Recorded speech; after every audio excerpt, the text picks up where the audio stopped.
is any member of a large group of eukaryotic organisms that includes microorganisms such as yeasts and molds, as well as the more familiar mushrooms. These organisms are classified as a kingdom fungi, which is separate from plants, animals, protists and bacteria. One major difference is that fungal cells have cell walls that contain chitin, unlike cell walls of plants and some protists which contain cellulose, and unlike cell walls of bacteria. These and other differences show that the fungi form a single group of related organisms named the Eumycota that share a common ancestor. This fungal group is distinct from the structurally similar Myxomycetes and Oomycetes. The discipline of biology devoted to the study of fungi is known as mycology. Mycology has often been regarded as a branch of botany, even though it is a separate kingdom in biological taxonomy. Genetic studies have shown that fungi are more closely related to animals than to plants. Abundant worldwide, most fungi are inconspicuous because of the small size of their structures and their cryptic lifestyles in soil, on dead matter, and as symbionts of plants, animals or other fungi.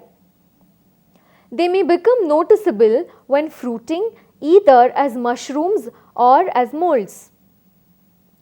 Fungi perform an essential role in the decomposition of organic matter and have fundamental roles in nutrient cycling and exchange. They have long been used as a direct source of food, such as mushrooms and truffles, as a leavening agent for bread, and in fermentation of various food products such as wine, beer and soy sauce. Since the 1940s, fungi have been used for the production of antibiotics, and more recently, various enzymes produced by fungi are used industrially and in detergents. Fungi are also used as biological pesticides to control weeds, plant diseases and insect pests. Many species produce bioactive compounds called mycotoxins such as alkaloids and polyketides that are toxic to animals including humans. The fruiting structure of a few species contain psychotropic compounds and are consumed recreationally or in traditional spiritual ceremonies. Fungi can break down manufactured materials and buildings and become significant pathogens of human and other animals. Losses of crop due to fungal diseases or food spoilage can have a large impact on human supplies and local economies. Divided into one subkingdom, 7 phyla and 10 subphyla. Let us now look at the characteristics of fungi. Before the introduction of molecular methods of phylogenetic analysis, taxonomists considered fungi to be members of the plant kingdom because of similarities in lifestyle. Both fungi and plants are mainly immobile and have similarities in general morphology and growth habitat. Like plants, fungi often grow in soil and, in case of mushrooms, from conspicuous fruiting bodies, which sometimes bear resemblance to plants such as mosses. The fungi are now considered a separate kingdom distinct from both plants and animals, from which they have appeared to diverged around 1 billion years ago.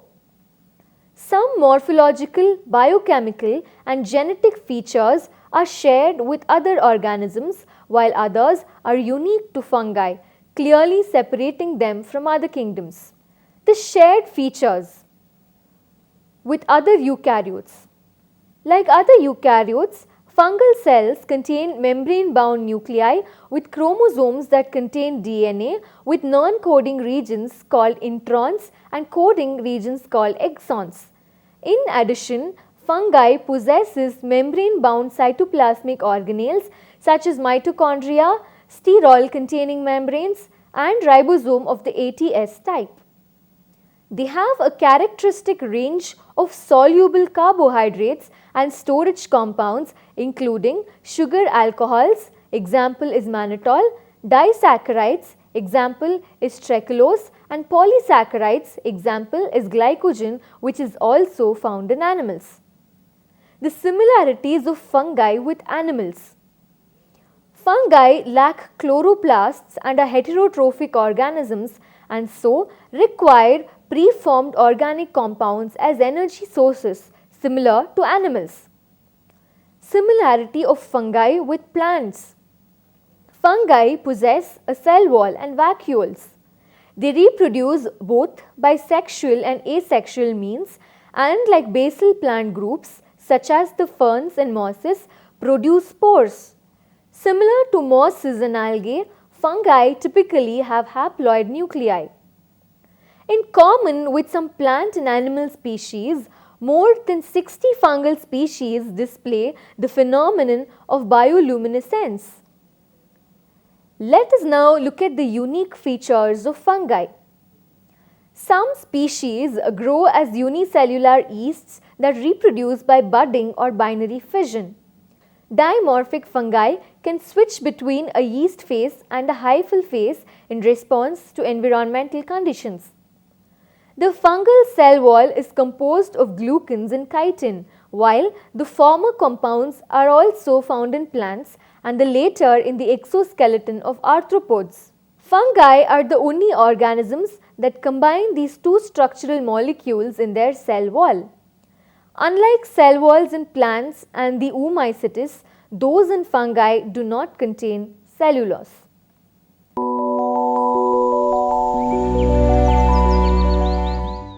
Let us now look at the morphology of fungi. Or occasionally growing hyphal tips bifurcate or fork, giving rise to two parallel growing hyphae.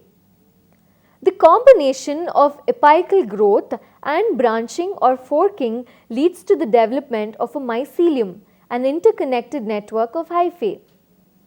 Hyphae can be either separate or comeiotic.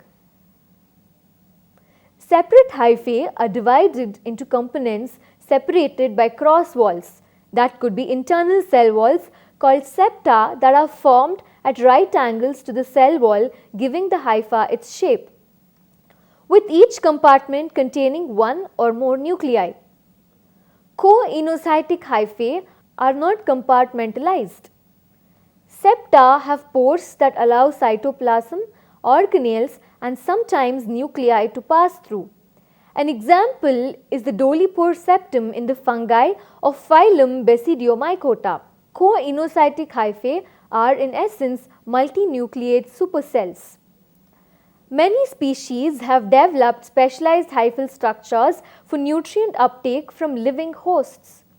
Examples include Haustoria in plant parasitic species of most fungal phyla and arbuscles of several mycorrhizal fungi which penetrate into the host cells to consume nutrients. The apothecum, a specialized structure important in sexual reproduction in the Ascomycetes. This is a cup-shaped fruiting body that holds the hymenium, a layer of tissue containing the spore-bearing cells. The fruiting bodies of the Basidiomycetes and some Ascomycetes can sometimes grow very large and many are well known as mushrooms. Asexual reproduction. Asexual reproduction occurs via vegetative spores or through mycelial fragmentation. Mycelial fragmentation occurs when a fungal mycelium separates into pieces and each component grows into a separate mycelium. Mycelial fragmentation and vegetative spores maintain clonal populations adapted to a specific niche and allow more rapid dispersal than sexual reproduction. The fungi imperfecti, which means fungi lacking the perfect or the sexual stage, or the Deuteromycota comprise all the species that lack an observable sexual cycle. Let us look at the sexual reproduction. Most fungi have both a haploid and a diploid stage in their life cycles. In sexually reproducing fungi, compatible individuals may combine by fusing their hyphae together into an interconnected network. This process, anastomosis, is required for the initiation of sexual cycle. Ascomycetes and basidiomycetes go through a dikaryotic stage in which the nuclei inherited from two parents do not combine immediately after cell fusion, but remain separate in the hyphal cells. Let us look at spore dispersal. Both asexual and sexual spores or sporangiospores are often actively dispersed by forcible ejection from their reproductive structures. This ejection ensures exit of the spores from the reproductive structures as well as travelling through the air over long distances. Specialized mechanical and physiological mechanisms as well as spore surface structures such as the hydrophobins enable efficient spore ejection. For example, the structure of the spore-bearing cells in some Ascomycetes species is such that the buildup of substances affecting cell volume and fluid balance enables the explosive discharge of spores into the air. The forcible discharge of single spores termed ballistospores involves formation of small drops of water which is called Buller's drop, which upon contact with the spore leads to its projectile release with a great acceleration. Other fungi like the puffballs rely on alternative mechanisms for spore release such as external mechanical forces. The bird's nest fungi use the force of falling water drops to liberate the spores from cup-shaped fruiting bodies. Another strategy is seen in stinkhorns, a group of fungi with lively colors and putrid odor and attracts insects to disperse their spores.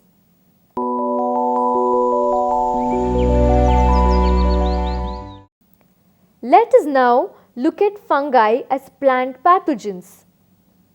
The majority of the phytopathogenic fungi belong to the Ascomycetes and the Basidiomycetes.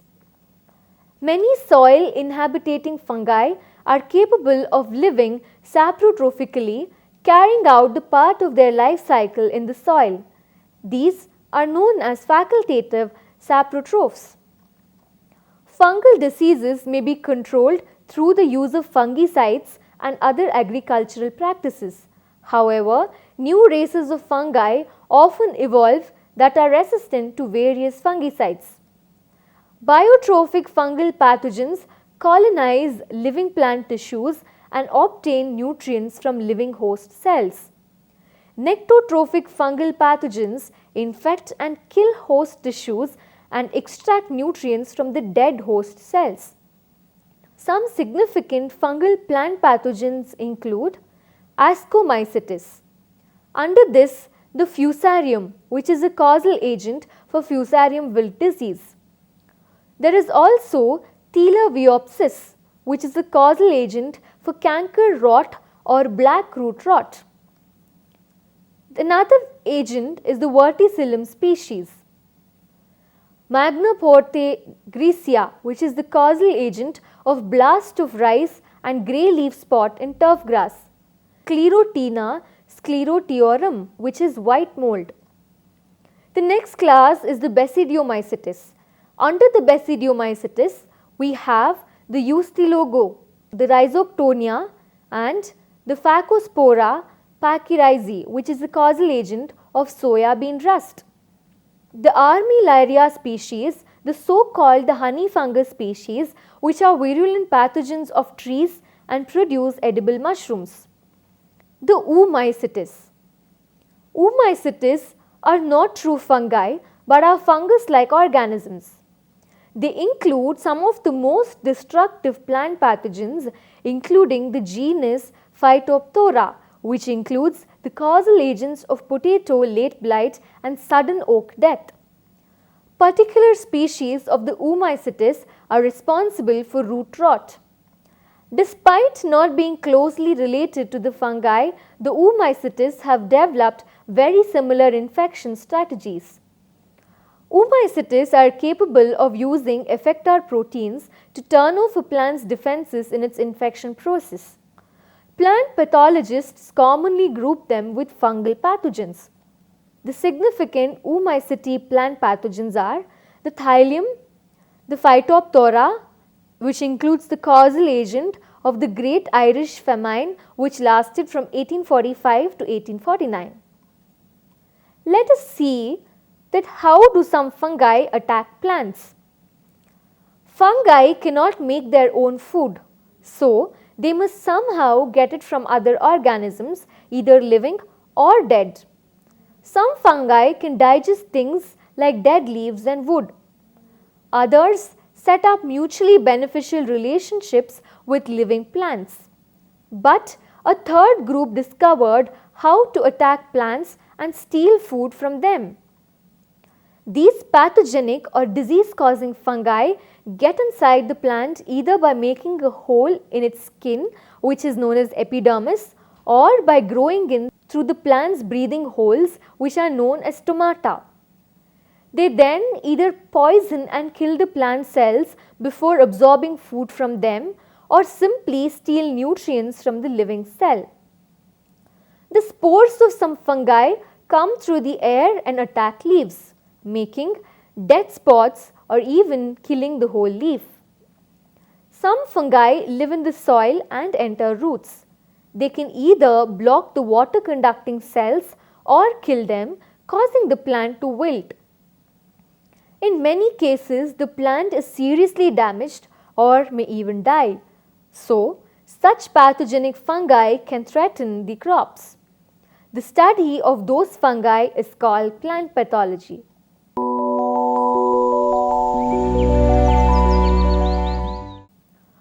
Let us now look at fungal diseases in the mulberry plant. The first disease is the leaf spots, which is caused by fungi Cercospora morticola and Cercospora mesourinalensis and Cercosporella species. The leaves of mulberry are spotted by these fungi in very rainy seasons. The Cercosporella fungus can cause defoliation of older trees. Valuable specimens should be sprayed with approved fungicide if the leaf spots are serious. The causal organism is the Cercospora moricola. The peak season in which this disease can occur is in the rainy and winter season. Identification of this disease is: mulberry trees are susceptible to two Cercospora fungi, C. moricola and C. mori. Both types of Cercospora leaf spot infections cause reddish brown spots on the mulberry tree's leaves. The spots may be round or irregular and vary in size. Some have a purplish outer margin like a halo, while healthy trees can generally tolerate and recover from Cercospora leaf spot. The disease may defoliate older trees. Like other leaf spot infections, Cercospora spreads via splashing water, so the fungus is most active during rainy weather or when the mulberry's foliage is watered. Cercospora may also spread from plant to plant through the use of infected gardening tools. Treatment: the organic treatment. Prune out the infection. Cut off infected foliage. Twigs and branches and immediately gathered and cuttings. Along with any fallen limbs, leaves or other plant debris in the ground, and dispose of the material away from the garden. Do not compost the plant debris, burn the material. Distinct pruning clippers and other gardening tools in between cuts and in between plants. Chemical treatment. Fungicides generally are most effective at preventing rather than treating Cercospora leaf spot on mulberry trees.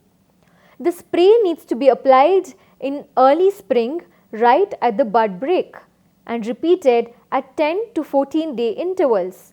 Check the label to be sure that the fungicide controls Cercospora and for application rates and instructions. Unless the tree is valuable, consider removing a severely infected mulberry tree and replacing it with a more resistant ornamental tree. How do you prevent this infection?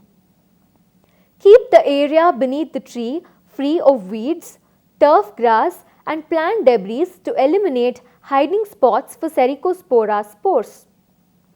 Water the trees only from bottom or water early enough in the day to allow the foliage to dry completely before nightfall. Wash your hands and disinfect gardening tools before commencing pruning course and disinfect the tools in between each cut.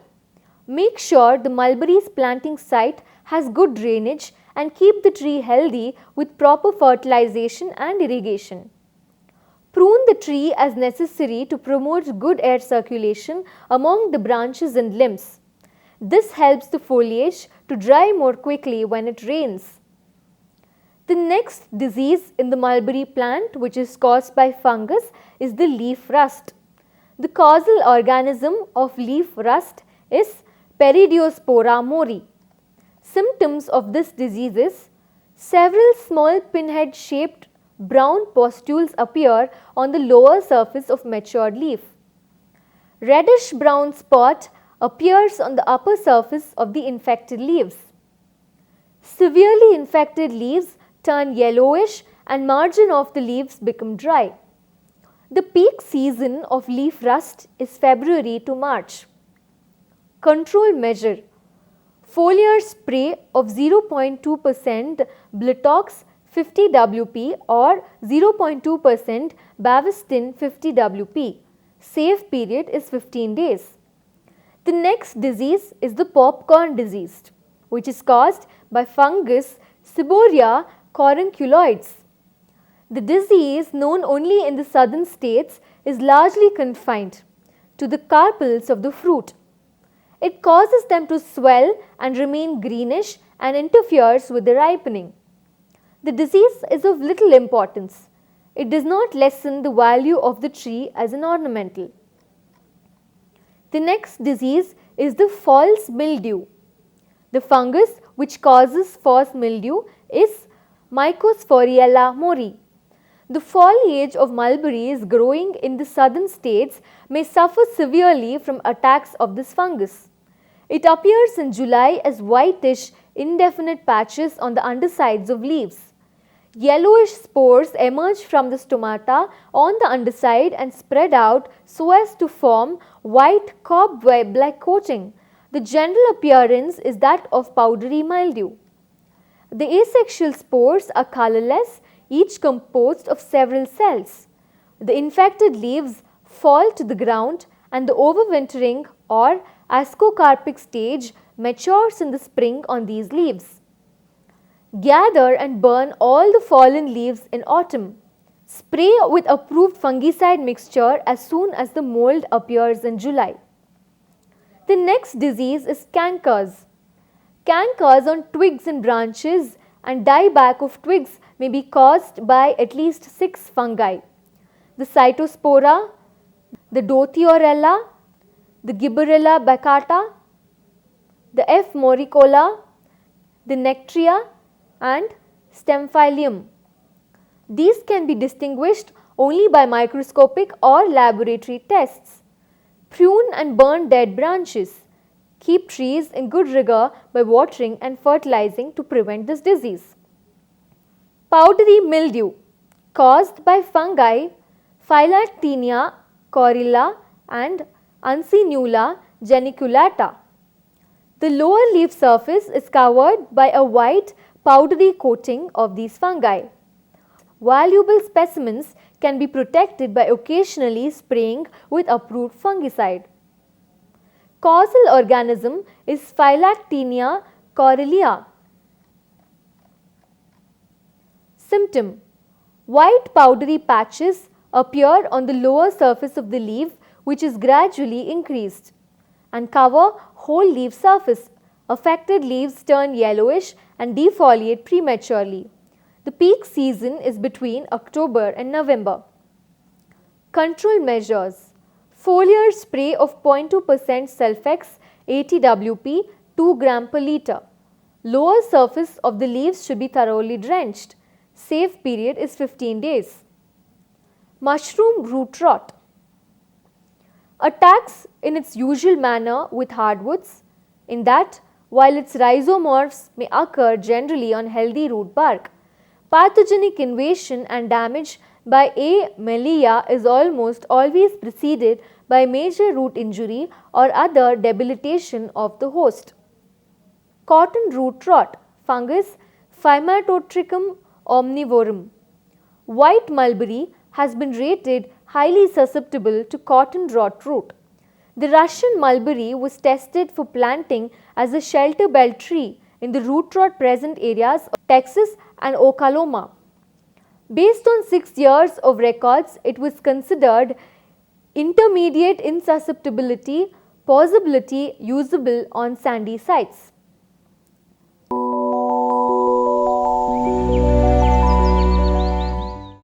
Management of crops which is affected by fungus. Integrated crop protection, also known as the ICP, or integrated pest management known as the IPM approach, has achieved success in the management of fungal diseases. ICP considers the production system as a whole, including all pests and importance of soil health. It requires a good understanding of the fungi, the periods during which the crops are susceptible, and the influence of environmental conditions. Some tips for managing fungal diseases include: understand the life cycles, survival mechanisms, and conductive environmental conditions for fungi. Humidity periods, example, irrigate at around 4 am rather than at dusk, and do not irrigate during peak periods of spore release. One should also follow appropriate crop rotations. Long rotations with non-host crops may be necessary. Another approach is to avoid heavily infestated blocks by testing soil for soil-borne diseases prior to planting. Monitor crops regularly and be able to detect early symptoms on the crop. One should amend and manage soil to disadvantage the fungi, because some fungal diseases can survive in the soil for 30 years or more. Minimize ways in which the disease can spread on farm. Remove and destroy sick plants when symptoms first show. Understand the influence of planting time, plant spacing, and overlapping crops. Apply preventative fungicides based on weather conditions. Understand fungicide resistance and rotation of chemical groups. Thus, we come to the end of fungus.